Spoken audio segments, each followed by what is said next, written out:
سبحان الذی اسری بعبدہ لیلا، پاک ہے وہ ذات جو اپنے بندے کو رات کے تھوڑے سے حصے میں لے گیا مسجد حرام سے مسجد اقصیٰ کی طرف، وہ مسجد اقصیٰ جس کے ارد گرد ہم نے برکتیں رکھی ہیں۔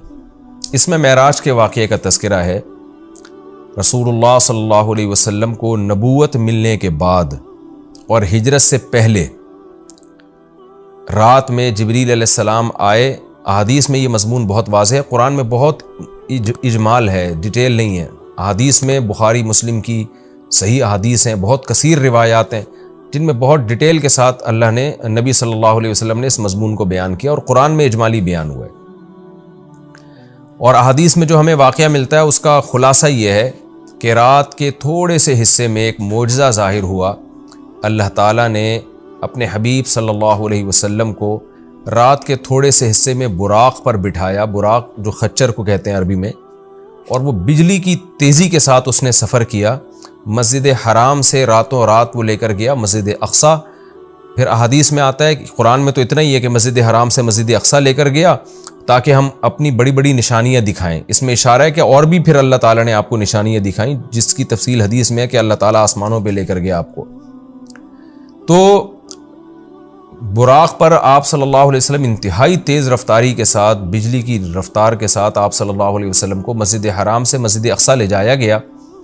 اور مسجد اقصیٰ میں احادیث میں آتا ہے کہ سارے پیغمبروں کا اجتماع ہوا، آپ صلی اللہ علیہ وسلم نے تمام پیغمبروں کو نماز پڑھائی۔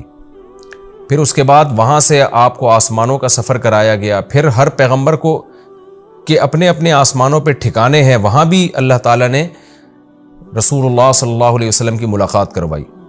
حدیث میں آتا ہے آپ صلی اللہ علیہ وسلم موسیٰ علیہ السلام سے ملے اور آپ نے موسیٰ علیہ السلام کا حلیہ بیان کیا۔ آپ صلی اللہ علیہ وسلم یوسف علیہ السلام سے ملے اور آپ نے فرمایا کہ میں جب ملا تو میں نے دیکھا کہ آدھی دنیا کا، یعنی اس دنیا میں جتنا حسن ہے اکیلا آدھا اللہ نے یوسف علیہ السلام کو دیا ہے۔ ابراہیم علیہ السلام سے ملاقات ہوئی، پھر سدرۃ المنتہا تک آپ کو لے جایا گیا، جیسے کہ سورہ نجم میں ہے وَلَقَدْ رَآهُ مَرَّةً أُخْرَىٰ کہ اللہ نے ہمارے نبی صلی اللہ علیہ وسلم نے، محمد صلی اللہ علیہ وسلم نے جبریل کو بھی دیکھا ہے۔ ایک تو افق اعلیٰ میں دیکھا ہے اور ایک اور دفعہ بھی دیکھا ہے عند سدرۃ المنتہا، سدرہ منتہا پر۔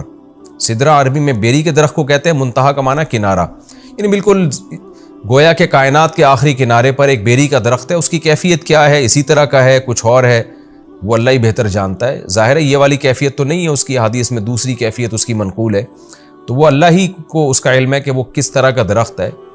اس کو بیری سے تعبیر کیا گیا، اس کی وجہ کیا ہے، یہ ساری باتیں غیب کا علم ہے جن کو اللہ کے سوا اس کی پوری حقیقت کوئی نہیں جانتا۔ ہمیں جتنا بتایا گیا ہے ہم اس پر ایمان رکھتے ہیں۔ تو حدیث میں آتا ہے کہ سدرۃ المنتہا ہے جہاں اس کے بعد اس سے آگے کوئی نہیں جا سکتا۔ تو اللہ کے نبی صلی اللہ علیہ وسلم کو وہاں لے جایا گیا اور وہاں بھی آپ نے جبریل علیہ السلام کو دیکھا۔ تو اس کا تذکرہ بنی اسرائیل میں نہیں ہے بلکہ سورہ نجم میں ہے۔ تو وہ زیادہ مفسرین اسی طرف گئے ہیں کہ معراج ہی کی رات یہ واقعہ ہوا ہے۔ تو اس میں بھی اشارہ ہے کہ اللہ کے نبی صلی اللہ علیہ وسلم کو 7ویں آسمان تک لے جایا گیا۔ تو یہ سارا واقعہ ہوا اور رات کے تھوڑے سے حصے میں، اور پھر اللہ تعالیٰ رسول اللہ صلی اللہ علیہ وسلم کو دوبارہ واپس لے آئے، اور آپ صلی اللہ علیہ وسلم نے پھر جب مشرکین میں دعویٰ کیا کہ مجھے راتوں رات اس کائنات کی سیر کرائی گئی ہے، میں نے مسجد اقصیٰ دیکھی، تو مشرکین نے مذاق اڑانا شروع کر دیا۔ مشہور واقعہ ابو جہل حضرت ابو بکر کے پاس آیا اور کہنے لگا کہ تمہارے ساتھی محمد صلی اللہ علیہ وسلم کا تمہیں پتہ ہے کہ انہوں نے کیا دعویٰ کیا ہے؟ ابو جہل کا خیال تھا کہ جب میں یہ واقعہ حضرت ابو بکر کو بتاؤں گا تو ابو بکر معاذ اللہ انکار کر بیٹھیں گے اور بولیں گے واقعی بھئی یہ تو محمد صلی اللہ علیہ وسلم نے معاذ اللہ جھوٹ کہا ہے اور آپ اللہ کے نبی نہیں ہیں۔ تو ابو جہل خوشی خوشی گیا اور کہا کہ تمہارے ساتھی نے کیا کہا ہے؟ تو حضرت ابو بکر نے فرمایا کہ کیا واقعی محمد صلی اللہ علیہ وسلم نے یہ دعویٰ کیا ہے؟ ابو جہل خوش ہو کے کہنے لگا ہاں بالکل دعویٰ کیا ہے۔ تو حضرت ابو بکر نے کہا کہ پھر بالکل صحیح کہا ہوگا، پھر واقعی ایسا ہوا ہوگا ان کے ساتھ، کیونکہ محمد صلی اللہ علیہ وسلم جھوٹ نہیں بولتے۔ تو جب آپ نے یہ دعویٰ کیا کہ ایسا میرے ساتھ ہوا ہے تو مشرکین مذاق اڑانے لگے، اور پھر آپ صلی اللہ علیہ وسلم سے بیت المقدس کے بارے میں پوچھنے لگے کہ اچھا آپ اس کا نقشہ بتائیں کیسا ہے، راستے میں جو ہے کون کون سے قافلے ہیں جو جا رہے ہیں۔ حالانکہ دیکھیں جب کوئی اتنی تیز رفتاری سے سفر کرتا ہے تو وہ راستوں کے قافلوں کا نہیں بتا سکتا کہ راستے میں کس کس سے ملاقات ہوئی۔ اور ایک دفعہ کسی عمارت کی جب زیارت ہوتی ہے تو پورا نقشہ بھی ذہن میں نہیں رہتا. تو حدیث میں آتا ہے کہ جب مشرکین نے نبی صلی اللہ علیہ وسلم سے یہ باتیں پوچھی ہیں نا تو اللہ تعالیٰ نے پوری مسجد اقصیٰ آپ صلی اللہ علیہ وسلم کے سامنے رکھ دی، یعنی آپ کی نظروں کے سامنے رکھ دی، اور ان قافلوں کا بھی بتا دیا. تو نبی صلی اللہ علیہ وسلم ایک ایک کی خبر دیتے رہے، اور جب وہ قافلے واپس لوٹے ہیں تو جیسے جیسے نبی نے بتایا تھا اسی طرح انہوں نے خبر دی مشرکین کو، اور مشرکین حیران ہو گئے کہ نبی صلی اللہ علیہ وسلم نے کیسے وہ پورا نقشہ بتا دیا، حالانکہ آپ صلی اللہ علیہ وسلم کبھی مسجد اقصیٰ گئے نہیں ہیں، لیکن عرب کے سفر ہوتے تھے تو وہ وہی اسی طرح بیان کیا جس طرح سے مسجد اقصیٰ تھی. تو یہ ایک معجزہ اللہ نے ظاہر کرنا تھا.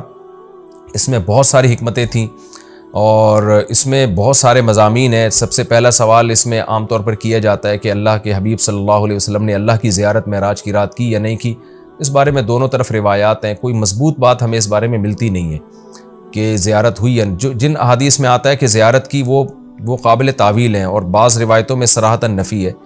اس لیے اس بارے میں کوئی بھی شخص کوئی بھی نظریہ رکھ لے تو رکھ سکتا ہے. میرا اپنا رجحان یہ ہے کہ کسی مضبوط دلیل سے یہ ثابت ہوتا نہیں ہے کہ ہمارے حبیب صلی اللہ علیہ وسلم نے اس رات میں واقعی اللہ کی زیارت کی ہے. کوئی مضبوط روایت نہیں ہے، اور جو نفی کی روایتیں ہیں وہ زیادہ مضبوط ہیں، واللہ عالم. دوسرا یہ کہ اس میں حکمت کیا تھی، تو پہلی حکمت تو یہی تھی کہ نبی کا ایک معجزہ ظاہر کرنا تاکہ عربوں کو آپ کی نبوت پہ یقین آئے معجزات کے ذریعے. دوسری ایک بہت بڑی حکمت علماء نے یہ بیان کی ہے کہ اللہ تعالیٰ کیونکہ نبی صلی اللہ علیہ وسلم کو آخری نبی اور سب سے افضل نبی بنایا، تو آپ کے ساتھ ایک ایسا معجزہ ظاہر کیا گیا کہ جس سے آپ کا مقام تمام پیغمبروں سے بلند ہونا ثابت ہو جائے. اب دیکھیں اللہ کے حبیب صلی اللہ علیہ وسلم تو مسجد اقصیٰ سفر کر ہی نہیں، بہت مشکل تھا آپ کے لیے وہاں تک سفر کرنا، جبکہ مسجد اقصیٰ زیادہ تر پیغمبروں کا قبلہ رہا ہے. تو اتنی مقدس سرزمین سے اللہ تعالیٰ اپنے حبیب صلی اللہ علیہ وسلم کو اس کی برکتوں سے کیسے محروم کر سکتے تھے؟ تو اللہ تعالیٰ کی حکمت نے یہ تقاضا کیا کہ وہ سرزمین جو موسیٰ کلیم اللہ کا قبلہ رہی ہے، جو ابراہیم علیہ السلام جہاں نماز پڑھا کرتے تھے، جہاں یعقوب علیہ السلام، اسماعیل علیہ السلام، اسحاق علیہ السلام اور عیسیٰ علیہ السلام، یہ سارے پیغمبر گزرے، تو اس زمین کی برکت نبی صلی اللہ علیہ وسلم بھی حاصل کریں. ایک تو یہ، اور دوسرا اس زمین کو پیغمبر کی برکت بھی ملے، یعنی اس زمین کی فضیلت میں اور اضافہ ہو کہ اتنے سارے پیغمبر یہاں آئے ہیں، تو یہ کیسے ہو سکتا ہے کہ محمد صلی اللہ علیہ وسلم کے قدم یہاں نہ ہوں، تاکہ اس بیت المقدس کی فضیلت اور زیادہ بڑھ جائے. یہ نہ کہا جا سکے کہ یہ جگہ تمام پیغمبر تو آئے مگر محمد صلی اللہ علیہ وسلم نہیں آئے. تو اللہ نے اس جگہ کو بھی مزید برکتیں دیں اور محمد صلی اللہ علیہ وسلم کی برکتوں میں بھی اللہ نے اضافہ کیا تاکہ آپ کی فضیلت ثابت ہو جائے. دوسرا یہ کہ وہاں جا کے تمام پیغمبروں کی امامت کروائی گئی ہے، اس سے بھی پیغمبر صلی اللہ علیہ وسلم کی فضیلت کو ثابت کرنا مقصد تھا کہ کیونکہ امام سب سے افضل کو بنایا جاتا ہے. تو آدم علیہ السلام سے لے کر حضرت عیسیٰ روح اللہ تک تمام پیغمبروں کو نبی کی قیادت میں نماز پڑھوائی گئی، نبی کی امامت میں، تاکہ پریکٹیکلی پیغمبر صلی اللہ علیہ وسلم کی امامت ثابت ہو. اور یہ بات، یہ مضمون بتا دیا جائے کہ محمد صلی اللہ علیہ وسلم کے دنیا میں آنے کے بعد اب امامت یہ پیغمبر صلی اللہ علیہ وسلم کا حق ہے. جیسے کہ حدیث میں آتا ہے لو کان موسیٰ حیا لما وسعہ الا اتباعی، کہ اگر موسیٰ بھی زندہ ہوں تو میری اتباع کے بغیر چارہ نہیں ہے. تبھی حضرت عیسیٰ بھی قرب قیامت میں آئیں گے نا، تو آپ صلی اللہ علیہ وسلم ہی کو وہ فالو کریں گے. تو اس کا ایک عملی نمونہ پیش کرنا تھا کہ لوگ اب نبی جب دنیا میں آ گئے ہیں محمد صلی اللہ علیہ وسلم، تو تمام شریعتیں منسوخ، اب آپ صلی اللہ علیہ وسلم ہی کو سب نے فالو کرنا ہے. تو یہ ساری حکمتیں تھیں جس کے لیے معراج کا واقعہ وجود میں لایا گیا. الذی بارکنا حولہ، تو اس آیت سے تو یہ پتہ چلتا ہے نا کہ اللہ تعالیٰ اپنے حبیب صلی اللہ علیہ وسلم کو مسجد اقصیٰ تک لے کر گئے، اور حکمت کیا تھی وہ میں نے بتا دیا آپ کو. لیکن اس کے کچھ فقہی احکام بھی ہیں، ان کا سمجھنا بھی ضروری ہے. قرآن کی جو نص ہے نا بالکل واضح آیت، اس میں تو اللہ تعالیٰ نے مسجد حرام سے مسجد اقصیٰ تک کے سفر کا تذکرہ کیا ہے، اور صاف طور پر اللہ کیا کہتے ہیں، اسریٰ بعبدہ، وہ ذات جو اپنے بندے کو لے کر گئی. یہ بات خوب اچھی طرح سمجھ لیں کہ بعض حضرات اس بات کے شروع میں قائل رہے ہیں، بہت تھوڑی سی جماعت ہے، کہ معراج جو ہے یہ خواب میں ہوئی ہے. لیکن پھر امت کا اس پر اجماع ہو گیا دلائل کی روح سے کہ معراج خواب میں نہیں ہے بلکہ جسمانی ہے. لہذا پوری امت کا تمام فقہا محدثین کا اس پر اجماع ہوا کہ یہ خواب میں نہیں ہوا بلکہ یہ جسمانی، یعنی آپ کو جسد اطہر کے ساتھ لے جایا گیا ہے. اور اس کی دلیل قرآن کی آیت ہے کہ سبحان الذی اسرا. ایک تو سبحان اللہ عربی میں تعجب کے موقع پہ کہا جاتا ہے، تو تعجب ظاہر ہے جب ہی ہوگا نا جب جاگتی حالت میں ہو. اگر خواب کی حالت میں ہے تو پھر تو یہ تعجب کی بات نہیں، خواب میں تو کچھ بھی آ سکتا ہے انسان کو. دوسرا یہ کہ اللہ نے یہاں یہ فرمایا بعبدہ، اپنے بندے کو لے کر گیا. تو عبد کا جو اطلاق ہے نا بندے کا، وہ صرف روح پر نہیں ہوتا، وہ جسم اور روح دونوں پر ہوتا ہے. جب ہم کہتے ہیں میں فلاں کو فلاں جگہ لے کر گیا، تو اس سے یہی سمجھ میں آتا ہے کہ اس کو جسم کے ساتھ لے کر گیا میں. تو اس لیے قرآن میں یہ بھی اشارہ ملتا ہے کہ معراج جو ہے وہ جسم کے ساتھ ہوئی ہے. تو جو حضرات کہتے ہیں نا کہ روح کے ساتھ ہوئی ہے یعنی خواب میں ہوا ہے، وہ استدلال کرتے ہیں سورہ بنی اسرائیل کی ایک آیت میں جو آگے آئے گی انشاءاللہ، جس میں آتا ہے وَمَا جَعَلْنَا الرُّؤْيَا الَّتِي أَرَيْنَاكَ إِلَّا فِتْنَةً لِلنَّاسِ وَالشَّجَرَةَ الْمَلْعُونَةَ فِي الْقُرْآنِ. یہ سورہ بنی اسرائیل میں اسی صورت میں آگے یہ آیت آ رہی ہے. میں اس کا نمبر بھی آپ کو بتا دیتا ہوں. یہ آیت نمبر 60 ہے اسی سورہ بنی اسرائیل کی. وَمَا جَعَلْنَا الرُّؤْيَا الَّتِي أَرَيْنَاكَ. رؤیا جو ہے نا قرآن میں خواب پر بھی اس کا اطلاق کیا گیا ہے، جیسے کہ سورہ یوسف میں آتا ہے کہ لا تقصص رؤیاک علی اخوتک. رؤیا، اے میرے بیٹے اے یوسف تو اپنے خواب لوگوں کے اپنے بھائیوں کے سامنے بیان نہ کرنا. تو رؤیا کا اطلاق چونکہ خواب پر بھی ہوتا ہے، لہذا بعض لوگوں نے یہ کہا کہ قرآن کہہ رہا ہے وما جعلنا الرؤیا التي اریناک، اے نبی جو رؤیا ہم نے آپ کو دکھایا وہ ہم نے لوگوں کی آزمائش کے لیے دکھایا ہے. تو اس سے بعض لوگوں نے استدلال کیا ہے اس زمانے کے اسکالرز نے کہ دیکھیں قرآن تو رؤیا کہہ رہا ہے، رؤیا تو خواب کو کہتے ہیں، تو اس سے پتہ چلتا ہے کہ جو معراج تھا، معراج کا واقعہ ہوا یہ خواب میں ہوا ہے، یہ جاگتی حالت میں نہیں ہوا. لیکن خوب سمجھ لیں عربی میں جو رؤیا کا لفظ ہے یہ منظر کے معنی میں استعمال ہوتا ہے. منظر، سین جسے انگلش میں کہتے ہیں سین. رؤیا کا رؤیت سے نکلا ہے، دیکھنا، وہ چیز جو دیکھی جائے. تو خواب بھی چونکہ ایک سین ہوتا ہے، منظر ہوتا ہے، اس لیے اس کو رؤیا کہا جاتا ہے. یہ مطلب نہیں ہے کہ ہمیشہ رؤیا کا اطلاق خواب پر ہی ہوگا. اور اس کی دلیل اسی آیت میں موجود ہے. قرآن کیا کہہ رہا ہے؟ ہم نے جو آپ کو منظر دکھایا وہ اس لیے دکھایا تاکہ لوگوں کی آزمائش کا ذریعہ بنے. آزمائش جب ہی ہوگی نا جب کچھ اس کو مانیں گے، جب کچھ انکار کریں گے. اگر یہ خواب ہوتا تو پھر آزمائش تھوڑی ہوتی، پھر تو مشرکین بھی کہہ لیتے بھائی خواب تو کچھ بھی آ سکتا ہے. اور آگے قرآن کیا کہہ رہا ہے وَالشَّجَرَةَ الْمَلْعُونَةَ فِي الْقُرْآنِ. اسی طرح وہ درخت جو ملعون درخت ہے جس کو شجرہ زقوم کہا گیا ہے، وہ بھی ہم نے ایک لوگوں کے لیے آزمائش بنایا ہے. کیونکہ جب مشرکین مکہ کو بتایا گیا کہ کڑوا درخت ہے جہنم میں، تو فوراً انہوں نے کہا کہ درخت تو آگ میں اگ ہی نہیں سکتا، یہ تو پاسبل ہی نہیں ہے. تو اللہ نے اس کا جواب دیا کہ وہ جہنم کی جڑ، اس کی جو جڑیں ہیں وہ جہنم کی تہ میں ہیں.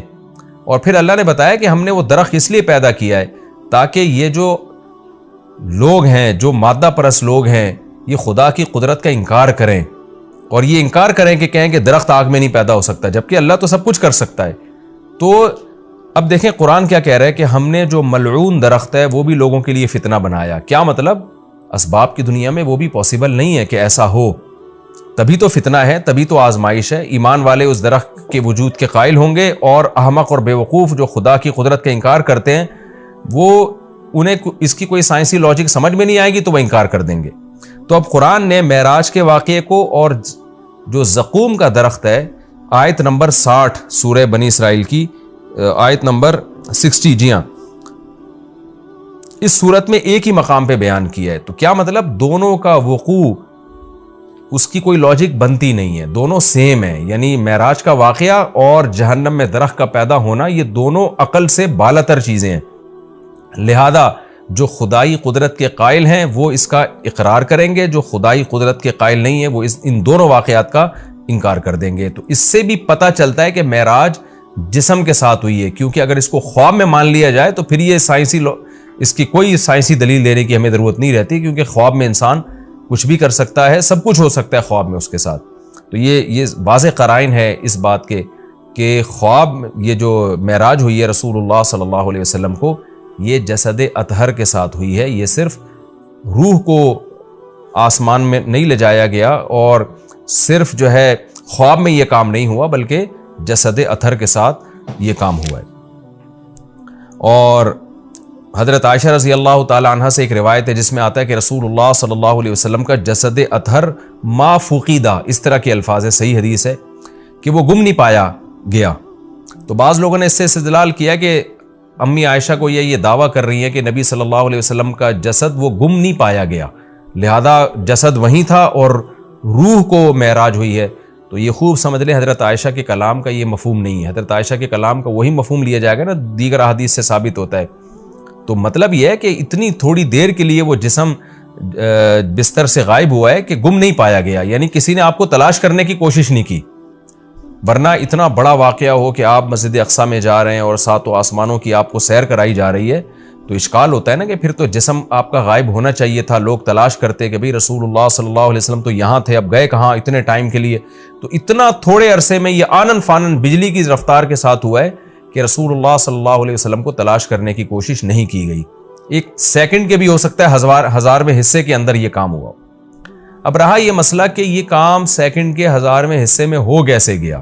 جب اتنے واقعات ہوئے، مسجد اقصیٰ میں آپ گئے، اتنا لمبا سفر، پھر وہاں اپنے پیغمبروں کو نماز پڑھائی، پھر وہاں سے آپ کو آسمانوں کی سیر کرائی گئی، مختلف آسمانوں پہ دوبارہ سے مختلف پیغمبروں سے ملاقات ہوئی، اور یہ سارا واقعہ ہونے کے بعد دوبارہ براق پہ بجلی کی رفتار کے ساتھ آپ کو لایا گیا، اور پھر آسمان میں آکسیجن کہاں تھی، اور ایک تیز اتنی اسپیڈ کے ساتھ چلے گی وہ تو ہوا میں رگڑ کھا کے جو ہے ہلاک ہو جائے گی، جیسے کہ وہ خچر تھا یا جو براق تھا۔ تو یہ ساری چیزیں کیسے ممکن ہیں؟ تو ان تمام باتوں کا جواب اللہ نے سبحان الذی میں دے دیا کہ سبحان الذی، وہ ذات ہر عیب سے پاک ہے جس نے یہ کام کیا۔ کیا مطلب؟ یہ انسانوں کے لیے ناممکن ہے، اللہ کے لیے ناممکن نہیں ہے، کیونکہ اللہ تعالیٰ عیب سے پاک ہے، اور عاجز ہونا، کسی کام کو نہ کر سکنا، یہ بھی ایک عیب ہے۔ تو یہ عیب انسانوں میں پایا جاتا ہے، یہ اللہ میں نہیں پایا جاتا۔ اسی لیے بار بار یہ بات کہی جاتی ہے کہ معجزہ یا کرامت یہ اللہ کی قدرت کی دلیل ہوتی ہے، یہ پیغمبر کی یا انسانوں کی قدرت کی دلیل نہیں ہوتی، یا بزرگوں کی قدرت کی دلیل نہیں ہوتی، یہ اللہ کی قدرت کی دلیل ہے۔ تو اللہ سب کچھ کر سکتا ہے۔ اور اس میں ایک علمی نقطہ مفسرین نے بہت زبردست بھی بیان کیا کہ دیکھیں، اللہ نے محمد صلی اللہ علیہ وسلم کے لیے عبد کا لفظ استعمال کیا اور اپنے لیے سبحان اللہ کا لفظ استعمال کیا، یعنی یہ بتا دیا کہ معراج کا واقعہ جو وقوع میں آیا ہے، اس سے محمد صلی اللہ علیہ وسلم کا عبد ہونا اس میں کمی نہیں ہوئی، بلکہ آپ تو اللہ کے غلام ہیں، عبد ہیں۔ تو یہ آپ کی طاقت اور قدرت کی دلیل نہیں ہے، کیونکہ آپ تو غلام ہیں، عبد ہیں، سارے انسان اللہ کے عبد ہیں، تو یہ اللہ کی قدرت کی دلیل ہے۔ تو یہ بھی ایک اہم پوائنٹ کی بات ہے کہ اس میں کوئی شرک نہ کرنا شروع کر دے اور یوں نہ کہے کہ محمد صلی اللہ علیہ وسلم اتنے طاقتور ہیں کہ رات کے تھوڑے سے حصے میں وہ بیت المقدس بھی چلے گئے اور ساتوں آسمانوں کی سیر بھی کر کے آ گئے، تو کوئی محمد صلی اللہ علیہ وسلم کی عبادت نہ شروع کر دے۔ اس لیے اللہ نے بتا دیا کہ بھائی یہ سبحان اللہ، اللہ ہر عیب سے پاک ہے، محمد صلی اللہ علیہ وسلم تو عبد ہیں، عبد ہی رہیں گے، اللہ نے آپ کو عبد بنایا، تو عبد کی عبادت نہیں ہوتی، عبادت معبود کی ہوتی ہے۔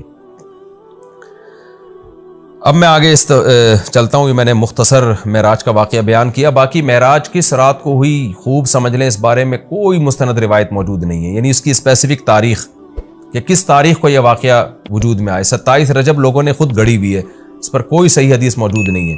تو ہمیں بس اتنا ایمان ہے کہ معراج کا واقعہ ہوا ہے۔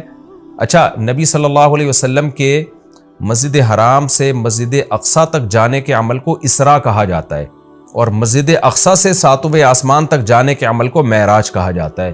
یہ بھی ایک ٹرم خوب اچھی طرح سے آپ سمجھ لیں۔ تو اسراء کا عمل اور معراج کا عمل، اور علماء نے یہ کہا ہے، یہ مسئلہ بیان کیا ہے کہ جو مسجد اقصیٰ تک جانے کا بھی انکار کرے گا وہ کافر ہو جائے گا، کیونکہ قرآن کی صریح آیت موجود ہے، اور جو آسمانوں پہ جانے کا انکار کرے گا تو اگر وہ کوئی تعویل کر رہا ہے احادیث کی یا خبر واحد ہونے کی وجہ سے تو وہ گمراہ ہوگا، کافر نہیں ہوگا۔ لیکن جو ضد اور ہٹ دھرمی میں انکار کر رہا ہے صرف نبی صلی اللہ علیہ وسلم کی بات کو غلط قرار دے کر، تو پھر وہ بھی کافر ہو جائے گا۔ تو اس لیے معراج کا یعنی مسجد حرام سے مسجد اقصیٰ تک جانے کا تو قرآن میں چونکہ صراحتاً ذکر ہے، اس کا انکار تو بالکل قرآن کا انکار کہلائے گا، اور جو احادیث کا انکار کرتا ہے تو اگر کوئی تعویل کرتا ہے تو گمراہ کہلائے گا، تعویل نہیں کرتا تو پھر وہ بھی کافر کہلائے گا۔ آگے اللہ فرماتے ہیں الذی بارکنا حولہ، اس مسجد اقصیٰ جس کے ارد گرد ہم نے برکتیں رکھی ہیں۔ ارد گرد چونکہ سرزمین شام ہے تو اس میں اللہ نے برکتیں رکھیں، دنیاوی برکتیں بھی رکھی ہیں اور روحانی برکتیں بھی۔ روحانی برکتیں یہ ہیں کہ جتنے پیغمبر اس سرزمین میں آئے کسی دوسری زمین میں نہیں آئے، اور جتنے پیغمبروں کی وہاں قبریں ہیں سرزمین شام میں اور بیت المقدس میں، اتنی قبریں پیغمبروں کی کہیں نہیں ہیں، کسی اور جگہ پہ اتنی قبریں نہیں ہیں۔ اور دنیاوی برکتیں کیا ہیں کہ وہاں کی پیداوار، وہاں کی ہوا وہ بہت صحت کے لیے مفید ہے۔ انار، وہاں کا زیتون، وہاں کی انجیر، یہ سارے ایسے برکت والے پھل اللہ وہاں پیدا کرتا ہے، اور بہت وافر مقدار میں۔ میں ترکی کے میں شام کے بارڈر تک گیا ہوں۔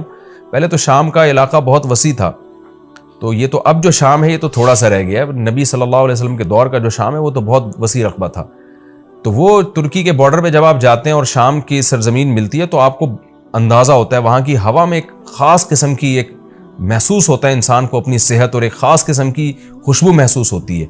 اور زیتون بہت کثرت سے پیدا ہوتا ہے، انجیر بہت کثرت سے پیدا ہوتا ہے، انار بہت کثرت سے پیدا ہوتا ہے۔ وہاں کے لوگوں کی صحتیں، ان کے چہروں کی فریشنس وہ صاف بتا رہی ہوتی ہے کہ اللہ نے زمین میں جسمانی برکتیں بھی بہت زیادہ رکھی ہیں۔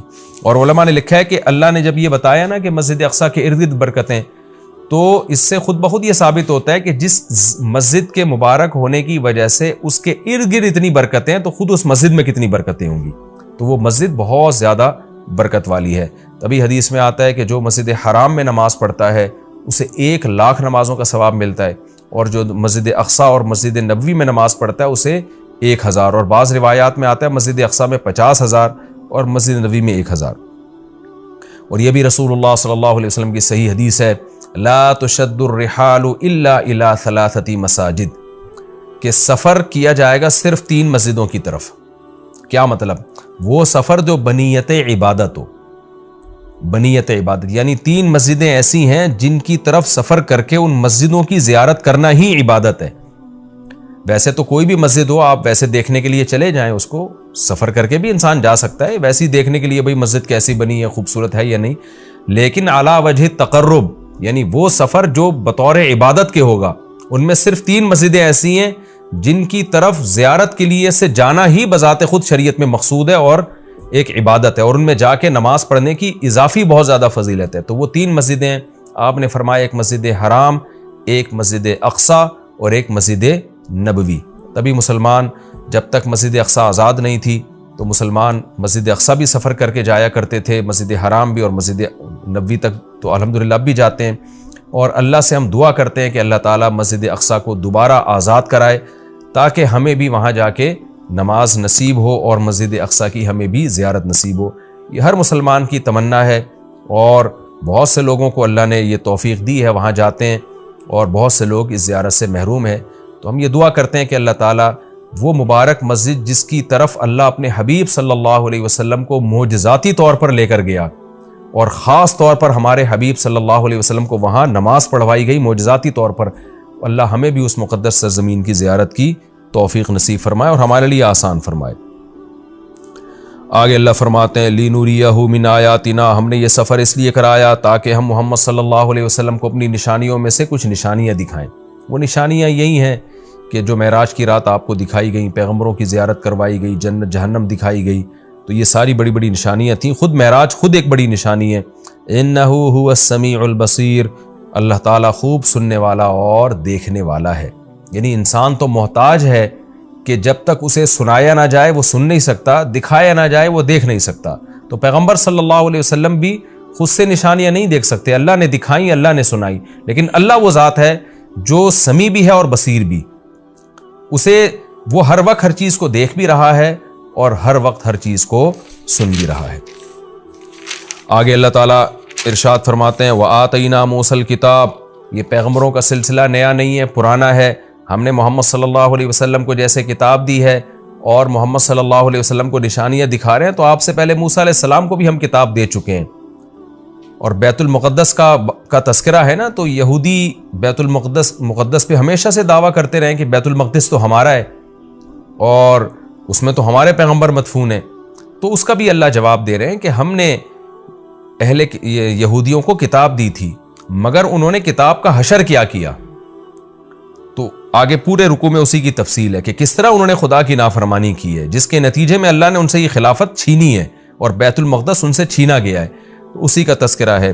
وَآتَيْنَا مُوسَى الْكِتَابَ، ہم نے موسیٰ کو کتاب دی، وَجَعَلْنَاهُ هُدًى، اور ہم نے ہدایت بنایا تھا اس کتاب کو، لِبَنِي اسرائیل، بنی اسرائیل کے لیے، اللہ تتخذوا من دونی وکیلا، اور ان سے کہا تھا میرے سوا کسی کو کارساز نہ بنانا، اللہ ہی سے دوستی لگانا، اللہ ہی کو اپنا وکیل یعنی کارساز سمجھنا کہ اللہ ہی تمہارے کام بنائے گا بگاڑے گا، لہذا اللہ ہی سے بنا کے رکھنا ہے۔ وکیل کہتے ہیں جو آپ کے کام بنانے والا ہوتا ہے۔ تو جب اللہ پہ اعتماد اور توکل کرو گے، اللہ ہی کو کارساز سمجھو گے، تو پھر ظاہر ہے اس کی اطاعت بھی کرو گے نا، مگر یہودیوں نے ایسا نہیں کیا۔ آگے اللہ خطاب کرتے ہیں ذریۃ من حملنا مع نوح، اے وہ لوگو جن کو ہم نے نوح کے ساتھ سوار کیا تھا، اے ان کی ذریت، یعنی اللہ تعالیٰ ہم سب سے، پوری انسانیت سے خطاب کر رہے ہیں کہ تم وہ لوگ ہو جن کو ہم نے نوح کے ساتھ کشتی میں سوار کیا تھا، ان کی اولادیں ہو تم۔ نوح علیہ السلام کے ساتھ کشتی میں بہت سے لوگ سوار ہوئے تھے، ان میں نوح علیہ السلام کے 3 بیٹے بھی تھے، حام، سام اور یافس، جن کا نام بیان کیا جاتا ہے۔ تو باقی ساری نسل انسانیت کی انہی 3 بیٹوں سے چلی ہے۔ تو وہ چونکہ کشتی میں نوح علیہ السلام کے ساتھ سوار تھے، اس لیے اللہ نے کہا کہ تم اے انسانوں، تم ان کی نسلیں ہو جن کو نوح علیہ السلام کے ساتھ ہم نے کشتی میں سوار کیا تھا، جو ان کے 3 بیٹے تھے۔ تو گویا اللہ کا بہت بڑا احسان ہے کہ تمہارے جو باپ دادے تھے نا، نوح علیہ السلام اور ان کے 3 بیٹے، وہ تو شکر گزار بندے تھے، جن کے شکر گزاری کی وجہ سے پوری انسانیت کو تباہ کر کے ہم نے چند لوگوں کو کشتی میں سوار کیا تھا، آگے تم انہی کی نسلیں ہو۔ اگر وہ شکر گزار نہ ہوتے تو تمہیں بھی زندگی اور حیات نہ ملتی، اس لیے آگے فرمایا انہ کان عبدا شکورا، نوح تو اللہ کے شکر گزار بندے تھے، تو تم انہی کی اولاد ہو جن کو ہم نے کشتی میں سوار کیا۔ تو گویا کشتی میں سوار کرنے والوں پر بھی ہم نے احسان کیا اور تم پر بھی ہم نے احسان کیا، کیونکہ اگر ان کو ہم کشتی میں سوار نہ کرتے اور طوفان میں غرق کر دیتے تو تم بھی پیدا نہ ہوتے۔ تو اللہ تعالیٰ ہمیں ترغیب دے رہے ہیں کہ تمہارے باپ شکر گزار تھے، جن کی وجہ سے ان کو اور ان کے بیٹوں کو میں نے کشتی میں سوار کر کے بچایا، تو انہی کی وجہ سے میں نے تمہیں بھی بچایا۔ تو اے ان لوگوں کی ذریت، اے ان لوگوں کی نسلوں جن کو میں نے نوح کے ساتھ کشتی میں سوار کیا تھا، نوح شکر گزار آدمی تھے۔ تو کیا مطلب؟ تم بھی میری آیات کو غور سے سنو اور تم بھی شکر گزار بنو۔